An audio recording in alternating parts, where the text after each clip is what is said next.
Hi, this is Sean from FixYourSleep.com. Today's video is entitled Sleep Insomnia.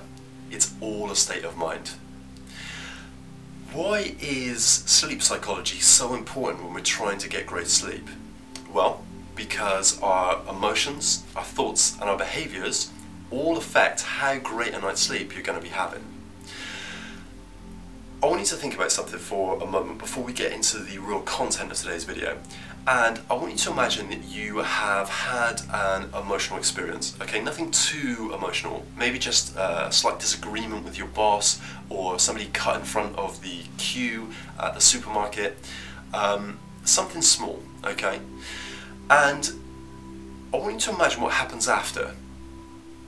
Because what happens after usually is we have this emotional afterglow which affects our thoughts. So let's say I'm in a supermarket, I'm stood there in the checkout, in the queue, and someone pushes in front of me, okay? And I say to them, oh, excuse me, there's a queue, get to the back, and they say, oh, I didn't see you. There's a bit of a kind of exchange of opinion, let's say. What can happen then though is, as I now get into my car to drive home, is I start thinking, oh, you know, maybe I should have said this, or oh, next time I'll just ignore it, or I made a big deal out of it. And that'll kind of loop around my thoughts a little bit. I might be a little bit kind of stressed or a little bit anxious. And we have this emotional afterglow from whatever psychological experience we were just in. Now, why is this important?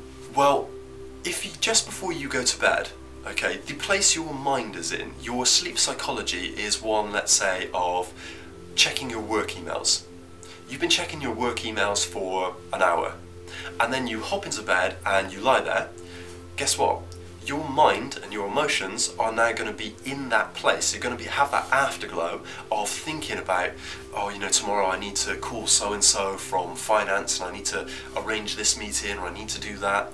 And that is not the state of mind you want to be going to bed with. Because now your mind's very active, you're overthinking, you may have a little bit of adrenaline going on, which is keeping you alert and keeping you awake.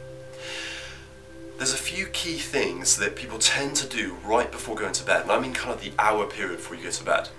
Some people will check their emails. Some people will surf on the internet. Some people will talk about stressful situations at work. Some people will have a really heated debate with their partner.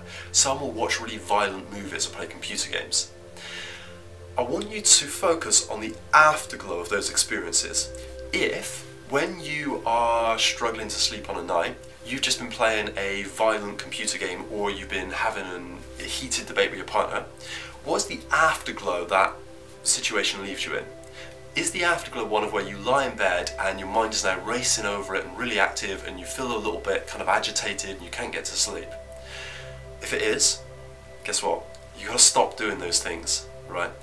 And you want to start doing something that hour period before bed, which gives you a more sleep conducive afterglow.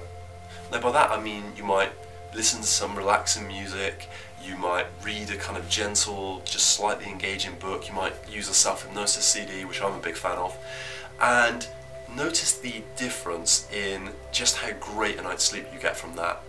Because the afterglow, the emotional, the psychological afterglow we get from the things that we're doing right before going to bed will usually determine how quickly, easily and naturally you fall to sleep. Thanks very much for watching, and if you'd like to learn more about what you can do to get to sleep quickly, stay asleep, and wake up every day feeling refreshed and full of energy, then go right now to www.fixyoursleep.com to receive a special free video training on how to cure insomnia and improve your sleep.